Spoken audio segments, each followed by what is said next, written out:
I sat there in my truck, the engine humming softly as I stared at the empty lot where the baseball park was supposed to be. The city had approved the project earlier that day, and for the first time in 2 years, I felt like I had accomplished something, realized something. The streetlights cast long shadows over the uneven ground, just like the quiet that settled over me. A little over a year ago, I would have been on the phone with Sandra, telling her how great this moment felt. But tonight, I was alone. And somehow, that felt better than it had any right to. The lot looked so barren, so unremarkable. But in my mind, it was already filled with kids running around, parents cheering from the stands. It was going to be something real, something worth fighting for. But as the glow of the headlights on the pavement faded, so did the excitement. A thought flickered into my head. This was how Sandra would see it, just another little dirt patch project. She never thought much of the work I did, no matter how hard I worked, no matter how much I pushed to make things happen. Her eyes always glazed over when I mentioned it, always brushing it off like it didn't matter, like I didn't matter. I leaned my head against the steering wheel, my hands clenched around the wheel. The tightness in my chest made my breath shallow, but I couldn't seem to shake the feeling that maybe Sandra was right. Maybe I wasn't cut out for the big, flashy projects. Maybe I was just someone who worked behind the scenes, someone who didn't matter. I could still hear her voice at the dinner table, her words sharp as a knife, cutting through the celebration I thought we were supposed to share. The Yankees Stadium for ants. I slammed my palm into the wheel, trying to shake off the feeling that had been creeping up for the last few years. I never asked for much. All I wanted was for Sandra to see me, to acknowledge my efforts, for her to finally appreciate what I had built, not just financially, but emotionally. I checked my phone. $1.8 million in savings. That's what we had together, accumulated over years. My salary, my side jobs, and the small inheritance I had gotten from my father's estate. The money felt so hollow. All of it was built off of my hard work. Yet, somehow, she never felt the need to contribute. Not once. $40,000. That's what I left behind. Enough for her to get by for a little while, but nothing else. She didn't deserve more, not after everything. I transferred the rest into a new account, one in my name. For the first time, I felt like I was doing something for myself. I stared at the empty lot again, trying to keep the thoughts from coming, the things I could never say to her. I wasn't going to make excuses anymore. I was tired of it, tired of bending over backward to prove I was worth something to her. I took a deep breath and grabbed the keys from the passenger seat. The night was far from over. I pulled into the driveway, the house dark, save for the faint glow from the windows. Inside, I could hear the hum of the refrigerator, the occasional creak of the floorboards. Sandra was probably asleep by now, or at least pretending to be. I grabbed a duffel bag from the closet and started packing. Clothes, some old fishing gear, my laptop. I couldn't stand the thought of going back into the house and facing her, hearing her voice, seeing her eyes glaze over while I talked about what was really important. The park, my dream. It was never her dream, never her vision. She never saw it like I did. She never tried to understand. I hadn't realized it until tonight, but that wasn't just about the baseball park. That was about everything, about me. I grabbed a notepad from the drawer and wrote a short note. I'm starting my own consulting firm, Clearfield Sports Design. I'll be gone for a while. Don't look for me. I slid it on the kitchen counter. It was cold, impersonal, but I didn't know what else to say. She would never get it, and I wasn't going to explain myself anymore. I zipped up the bag, grabbed my keys, and headed out the door. There was no turning back now. The motel wasn't much, but it would do.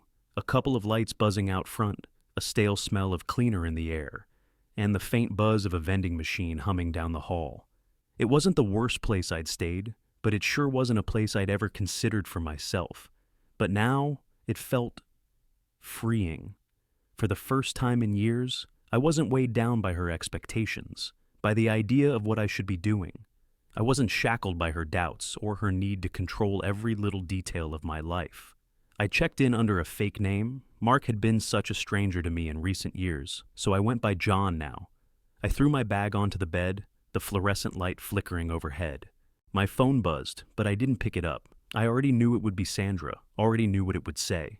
The barrage of texts, the accusations, the pleas to come home, the guilt trip. But I didn't care anymore. I didn't care if she ever understood.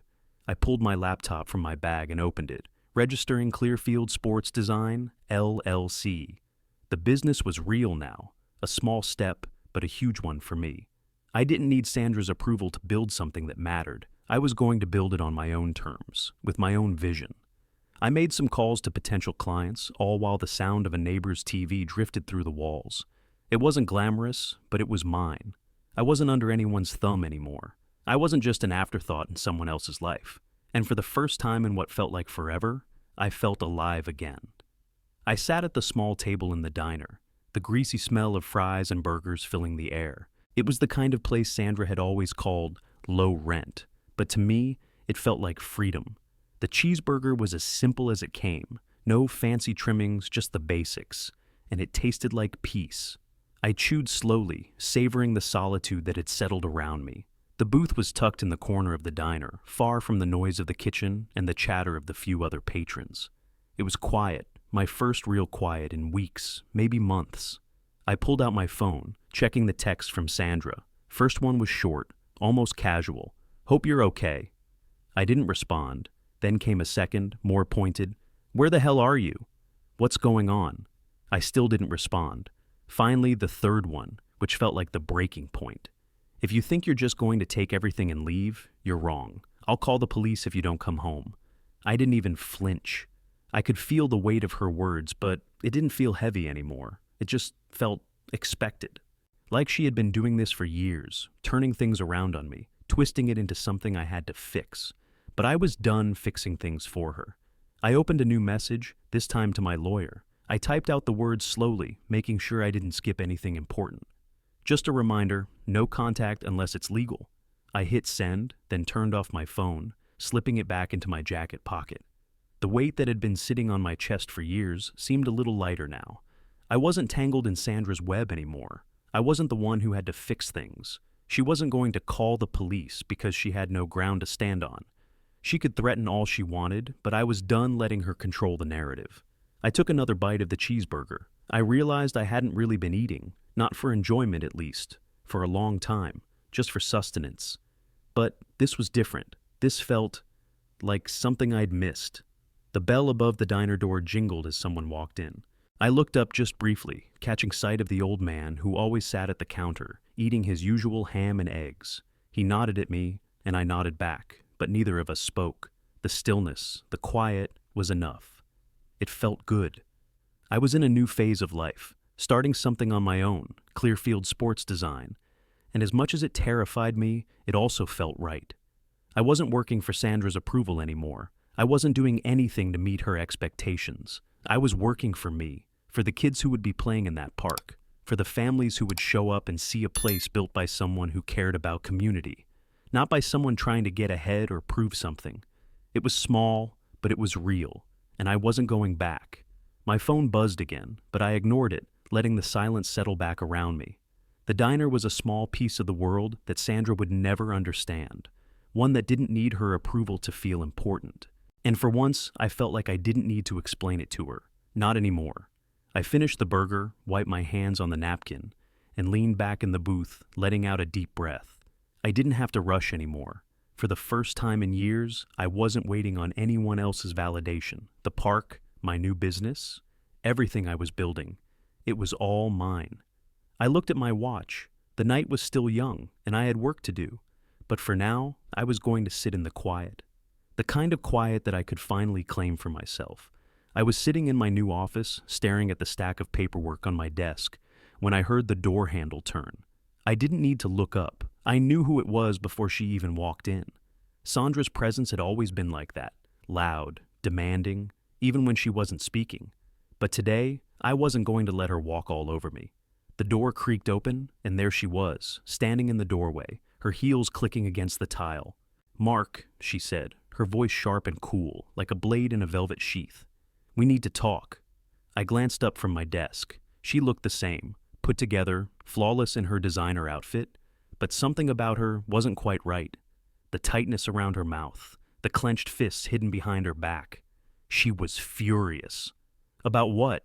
I asked, trying to keep my voice calm. I wasn't interested in her anger. "You know damn well what," she snapped, stepping into the room and slamming the door behind her. "The account transfer, The money, everything. You can't just take everything and leave me with nothing. She was seething now, hands gripping the back of one of the chairs in front of my desk. The tension in the room thickened. She wasn't going to back down, but neither was I. Why? I asked, leaning back in my chair. Why should I give you more, Sandra? For the last 23 years, I've built everything we have, alone. And now you want to take it all because I finally decided to do something that matters? Her face twisted. Oh, please, don't pull that I built everything nonsense. I've been supporting you this whole time, pushing you, believing in you. I've been doing all the hard work. Her words stung, but I wasn't going to let her manipulate me anymore. Supporting me, I repeated, almost laughing. By pushing me into politics, corporate management, everything but the one thing I loved? That was your idea of support? I've spent years chasing things that weren't even mine because you told me it wasn't enough. And now you're mad because I've finally decided to pursue something that actually means something to me. Her eyes narrowed. You think this is about me? This is about you throwing everything away. Your job, your stability, for some half-baked idea of a sandbox makeover for kids. I could feel the blood rush to my face, the heat of anger rising, but I stayed steady. I'm not throwing anything away. I'm finally doing something real, Sandra. Something that I believe in. I stood up, pushing the chair back as I faced her. And you know what? It's not about your stability. It's about my life, my choices, my work. Her nostrils flared. You think you can just walk away from everything we've built together, from me? She took a step forward, her voice low and dangerous. You think you can take all the money and leave me with nothing? I'll have you destroyed, Mark. I'll have my father's lawyer tear you apart. I leaned forward, meeting her gaze head on. You think I'm scared of that? I asked, my voice cold. Sandra, you've never respected me or my work. All these years, you've made me feel like I was just an afterthought, like I wasn't good enough. Now that I'm finally doing something on my own, you think a lawyer can fix this? She didn't respond immediately, but I could see her thinking, weighing her options. It didn't matter. I was done. I'm not backing down, Sandra, I said, my voice firm. Most of the money is going to a scholarship fund for youth sports facility management students. I'm doing something that will actually make a difference. Her face twisted in disbelief. You're wasting it, all of it, for kids who don't care. This is a midlife crisis, Mark. You're having a breakdown, and you're dragging me down with you. I shook my head. Number? I'm not dragging anyone down. I'm finally free of your expectations. I'm not doing this for you anymore, not for anyone but me, and I'm not apologizing for it. She took a step back, almost like she was recoiling. You really think you can just walk away from everything we've built? She whispered. I already have, I replied. Her eyes shot daggers at me, but she didn't say anything more. She turned on her heel, and with the sound of her heels echoing in the empty room, she stormed out, slamming the door behind her. I let out a breath I hadn't realized I was holding. The room felt quieter now, somehow more mine. I walked over to the window and stared out at the empty street, the dim lights casting long shadows on the pavement. It felt like the first real moment of freedom in years, and it was mine. And as I stood there, staring out at the night, I knew this was just the beginning. The next few days passed in a blur, the silence in the office as thick as the one in my head. I was still trying to digest everything that had happened when the door to my new office swung open one afternoon. Eli stood in the doorway, holding a coffee cup in one hand, looking like he had just run through a marathon. His face lit up when he saw me, the same enthusiasm that had made him stand out during our interview, still fresh in his eyes. Morning, he said, plopping down in the chair across from me, setting the coffee down on the desk. I barely managed a grunt in response. I wasn't exactly feeling cheerful these days, and small talk wasn't exactly my thing anymore. But I appreciated the energy Eli brought. I needed that. I've got some ideas about the layout for the park, he said, pulling out a notebook from his bag. I've been thinking a lot about how we can use the space better, especially for those youth training areas. I've got a few concepts we can look at. I nodded, forcing myself to focus on his words. Good. Let's hear it, I said, leaning forward. The plans for the park were coming together, slowly but surely. And despite everything, despite the mess Sandra had left behind, I was starting to feel something that had been absent for a long time. Excitement. It was a project of my own, not just a small part of a bigger, more meaningless plan. Eli spread out a few sketches in front of me. So here, he pointed at one of the pages. I thought we could add a couple of dugouts that are fully accessible for kids in wheelchairs. I mean, we don't see that a lot in parks around here, right? Right, I said, staring at the sketches. Accessibility was a big part of this project from the start. I want to make sure it's more than just a ballpark. It needs to be a community space. My voice softened, despite myself. Something that people really use. That's exactly the vibe I'm getting from this project, Eli grinned. And I was thinking about the layout for the batting cages, too. Instead of just slapping them on the side, we could integrate them into the field design, make it feel like part of the experience. I paused, running a hand through my hair. It was so damn simple. Everything I'd wanted, right here in front of me. Let's do it, I said, almost without thinking. Let's get the ball rolling. The next few hours were a whirlwind. We dove into the layout plans, started sketching ideas for the community spaces, discussed the budget. Eli's design background was already coming in, handy, and made calls to some contractors I knew would be perfect for the job. And for the first time since I'd left Sandra's world, I didn't feel that knot in my stomach. I felt like I was finally building something real. It was all coming together. By the time the sun started to set outside, the office was scattered with papers, blueprints, and coffee cups. Eli and I were laughing over something dumb, some joke he'd made about one of the designs looking like a playground for giants. But it felt good. It felt right. That was when the phone rang. I glanced at the screen. The name didn't surprise me. Sandra. I hesitated, but the phone kept ringing. Finally, I picked it up, pressing it to my ear. "What now?" I said, my voice flat. "Mark, you need to stop playing games," she said, her voice sharp but a little worn, like she was trying to hold it together. "I'm not going to let you just take everything and leave me out in the cold. You're ruining us. You're ruining me." I could hear the desperation in her tone. "Ruining you?" I said. "You've been ruining me for years, Sandra. You never supported anything I did. You don't get to turn this around now. Don't be like this. I just want us to work, to fix this." I could hear her breathing heavily, a tremor in her voice. "I'm not going to sit here and let you destroy everything we've built." "Everything we've built?" I repeated, almost laughing. "We've built nothing, Sandra. You built your life. You've been using me as a stepping stone the whole time. I've been nothing but your backup plan, and I'm done." She was silent for a long moment, and when she spoke again, it was softer, but still sharp. "You've changed. I don't know who you are anymore." "Maybe I've finally found out," I said quietly, "who I really am." I hung up. That was it, the final blow. I didn't feel angry anymore. I didn't feel anything. Sandra had made her choice, and I had made mine. I turned to Eli, who was busy scribbling on a fresh sheet of paper. "This is it," I said, the weight of the past year finally slipping away. "I'm doing this, for real." Eli looked up, his face lighting up with excitement. "Hell yeah, you are. This is your chance. Let's make it count." I nodded, feeling lighter than I had in years. The world was mine to build, and I wasn't going to waste it. I was just finishing up a call with one of the local contractors when the email notification pinged on my phone. It was from the same unknown number that had texted me before. For a split second, I wondered if it was someone from my past, but I didn't feel like digging into it. I was already stretched thin between getting the park project finalized and managing the small consulting firm I was building from the ground up. The text itself was short. "The park is beautiful. You were right.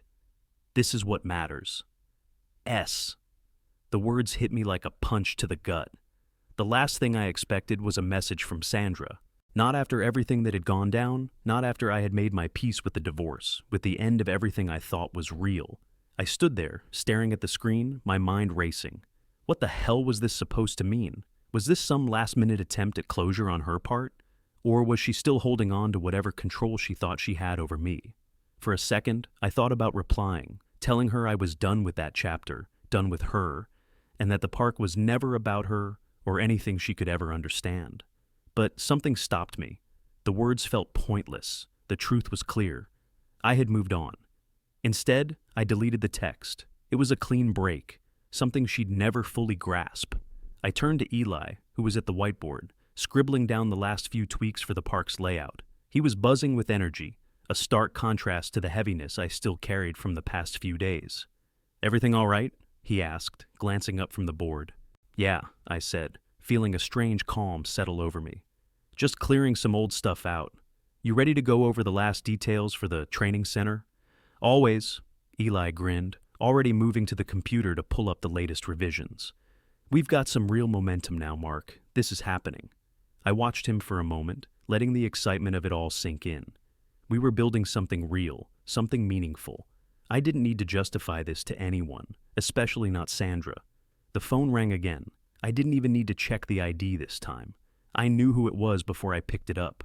I let it ring a few more times before answering, not because I was worried it was urgent, but because I knew it would be the same thing. Another round of demands, accusations, manipulations. I braced myself, picking up on the sixth ring. "Mark," her voice came through, smooth and familiar, but with a hint of desperation. "I've been thinking about everything. I was wrong. We've both been wrong. Can we at least talk?" I stayed silent for a moment. I wasn't going to let her guilt trip me again. This wasn't about us anymore. It was about me. "I don't think there's anything left to talk about," I said, my voice firm but quiet. "I've made my choice." "You've chosen this?" She almost laughed, but it was bitter. "You're really throwing away everything we built? You think this little project of yours is more important than the life we had?" "More important than the life you had," I corrected her, swallowing down the frustration bubbling up inside me. "I've been supporting your idea of us for too long. This is my turn now." "Don't be dramatic," she said quickly, like she was trying to convince herself. "I was just trying to help you. You always had potential, Mark. I pushed you because I believed in you." I almost chuckled, but there was no humor in it. "You pushed me, sure, but only toward what you wanted, and I'm done chasing that." "Don't walk away from this," she begged. "Don't throw it all away for some foolish fantasy. I'll make sure you never see a cent of that money if you—" I hung up. No point in listening to the rest of it. No point in listening to her anymore. I turned back to Eli, who was looking at me with curiosity but respect, his head tilted slightly as if to ask if I was okay. I nodded at him. "It's all good," I said. "Let's get back to this." We spent the next few hours going over the final details of the park's layout, making sure everything was ready for the contractors to begin work. The more I talked about it, the more I realized this was everything I needed. The park wasn't just some side project. It was a legacy. It was what I could leave behind. It was my purpose. As we wrapped up for the day, Eli stretched and yawned, already texting someone about grabbing dinner. I felt my phone buzz again but didn't check it. The chapter with Sandra, the lies, the gaslighting, the way she made me feel small, it was all over now. The park was real. My business was real. I was building my life again, and for the first time, it felt like I was the one holding the pen. "Catch you tomorrow?" Eli asked, heading toward the door. "Yeah," I said. "We're just getting started." As I locked up the office, I took a deep breath, the air feeling fresher than it had in years. The future was mine, not hers, mine. And for the first time in a long time, I felt something I hadn't even realized I was missing. Hope. A few days later, I was sitting at my desk, reviewing some new designs for the baseball park, when I heard the knock on the door. I wasn't expecting anyone, and for a second, I wondered if Sandra had somehow found her way here, despite everything. But when I opened the door, it wasn't Sandra. It was Linda. I blinked, not sure if I was seeing things. Ron's wife. I hadn't seen her since the fallout with Ron and that disastrous meeting at the hotel. She stood there, looking a bit out of place in her dress shoes, holding a bag in one hand. Her smile was tentative, almost apologetic. "Mark," she said, her voice soft but firm. "Can we talk?" I stepped aside without saying anything. She walked in, setting her bag on the chair near the desk. The tension in the air was palpable, but Linda didn't seem to have any of the sharp edges Ron always carried with him. There was something worn down about her. She looked tired, like she'd spent too many years cleaning up messes that weren't hers. She took a breath, glancing around the modest office. "I owe you an apology," she began, "for Ron's behavior, for what happened with the lawsuit." She paused, her eyes searching mine. "I'm sorry for everything." I didn't know how to respond at first. Ron and I had always been colleagues, never really friends, but I'd respected him. Or at least I used to. To see Linda standing here, apologizing on his behalf, it caught me off guard. "You don't have to apologize for him," I finally said, sitting down in my chair. "It's not your fault." Linda shook her head, a little smile on her lips, though it was tinged with sadness. "But it is. I should have seen it earlier. I knew he was trying to pull you back in, but I didn't think he'd go that far." She paused. "He's always been about appearances, about his status. I think I got caught up in that too." I raised an eyebrow. "You? Really?" Linda nodded slowly. "I gave up my own career, art history, something I was passionate about, so I could help him with his projects, his image, his social obligations." She sighed, a sound of quiet regret. "I didn't want that for you, Mark. I didn't want you to be dragged into that." Something shifted inside me. I hadn't expected this. I thought Linda was just another player in Ron's world, someone who went along with whatever he wanted. But now, hearing her talk, I realized there was more to her than I'd assumed. "You're not the only one," she continued, her voice steady but filled with a hint of vulnerability. "I was just as much of a puppet as you were. I admired your courage to walk away, to start fresh. I don't think I have the guts to do the same. I didn't know what to say. I had made my choice. I had walked away from everything I'd known, but it wasn't the easiest decision. It was a process, one I was still going through, even as I stood here, finally building something on my own." Linda shifted a little in her seat, and then her eyes locked onto mine. "I just wanted to let you know that the lawsuit Ron filed against you, I'll be withdrawing it." My eyes widened slightly. "What?" She nodded, a slight smile on her lips. "I talked to him about it. He's furious, of course, but I told him I wouldn't be a part of it anymore. You've done nothing wrong, Mark. You're just trying to build something real, and I admire that." I didn't know what to say, but I felt a sense of relief wash over me. For a moment, I allowed myself to feel it, the weight lifting off my shoulders. It wasn't just about the legal battle. It was about the validation that maybe, just maybe, I was doing the right thing. "Thank you," I finally said, my voice low. "I appreciate that." She smiled softly, and for the first time in this office, the air didn't feel so heavy. "I'm not asking for you to forgive him," she said, standing up. "I don't know if you ever will, but I hope you can at least know that not everyone in his world feels the way he does." I nodded. "I think I'm starting to figure that out." She reached into her bag and pulled out a small card. "I'd love to be there when the park opens," she said, offering it to me. "I think what you're doing is important, and I want to see it for myself." I took the card, nodding at her. "You're welcome anytime." Linda smiled warmly, and as she turned to leave, I watched her go. When the door clicked shut behind her, I let out a breath I didn't realize I'd been holding. Maybe it wasn't just Ron who was trapped in his own world of appearances. Maybe Linda was finding her way out too, and for the first time in a while, I felt like I wasn't the only one building something worth having.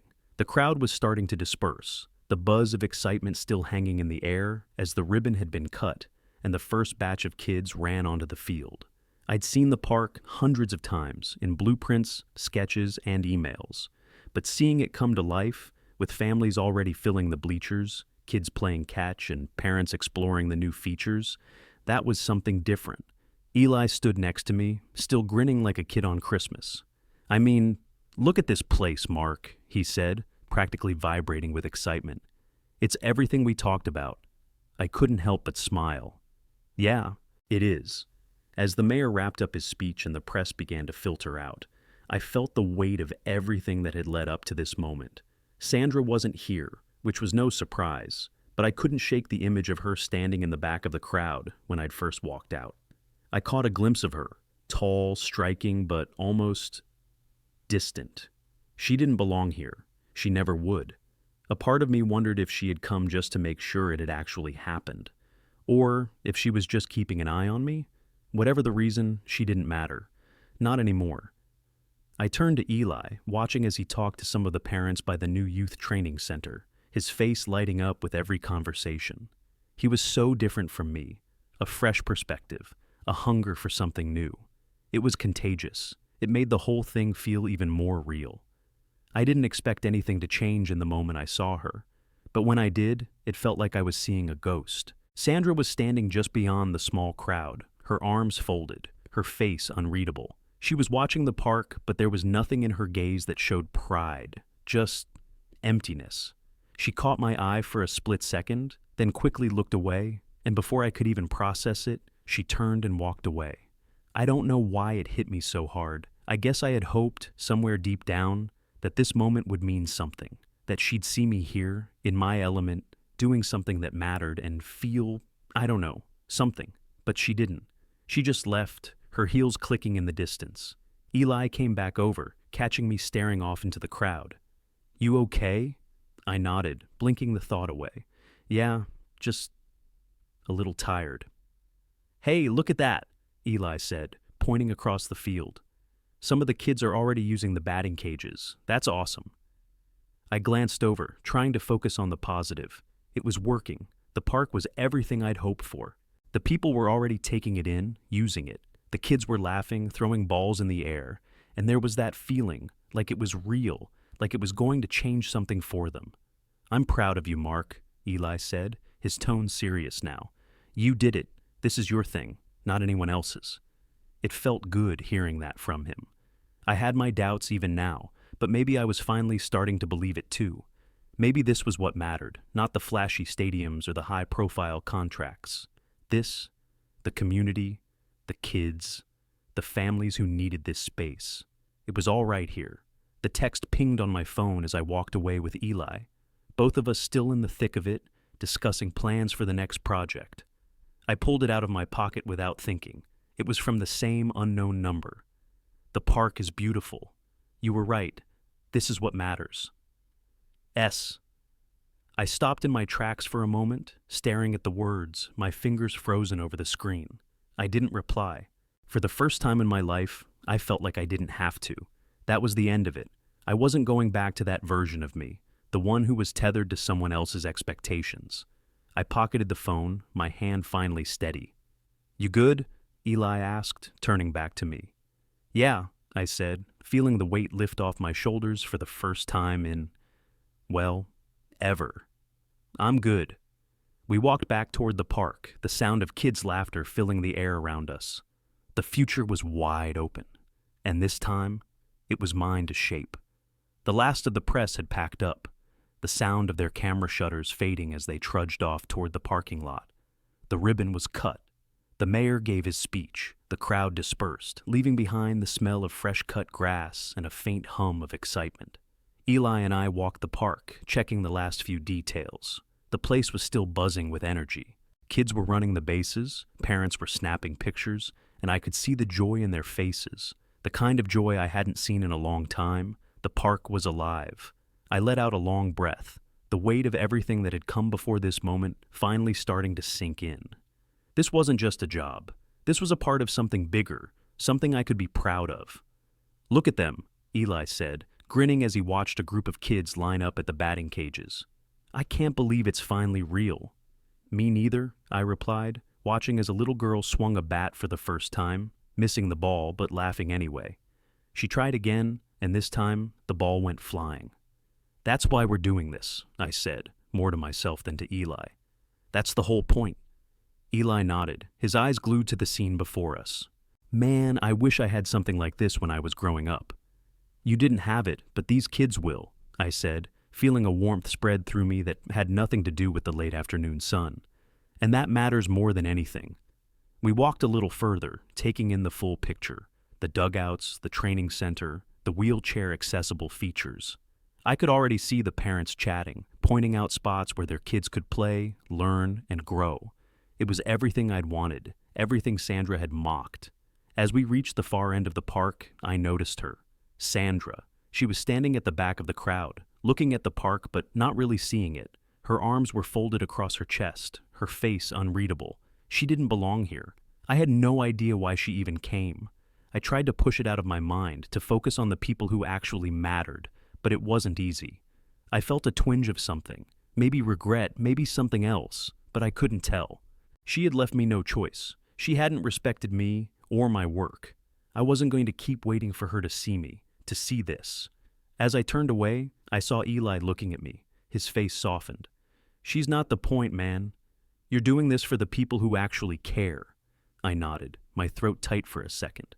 "Yeah, You're right. We continued walking, taking in the scene. But I couldn't ignore the way Sandra's eyes seemed to follow us from across the field. It wasn't the proud gaze of someone who saw the hard work paying off. It was something else. But it didn't matter. I didn't need her to see it. I had already seen it. The kids running the bases, the parents exploring the new facilities. It was everything I'd hoped for. It was everything I had built. Not Sandra, not anyone else. Eventually, the crowd began to thin out, people heading home after the ceremony. I didn't see Sandra leave, but I knew she had. She was gone before the ribbon was cut. I pulled my phone out, my thumb hovering over the screen. A text popped up from the same unknown number. The park is beautiful. You were right. This is what matters. S. I stared at it for a second, the words sinking in like a stone. The chapter was closed. There was no point in replying. I had no need for closure with her, not anymore. I pocketed my phone and turned back to Eli, who was now talking to a group of parents by the scoreboard. They were asking about the new tech, about how it worked. It was funny. I had been so focused on the physical park, on the buildings and the fields, but here we were, talking about the little things, the details that were going to keep it all running. I walked over to them, and for the first time in a long time, I felt at home. The park wasn't perfect, but it was mine, and that was more than enough.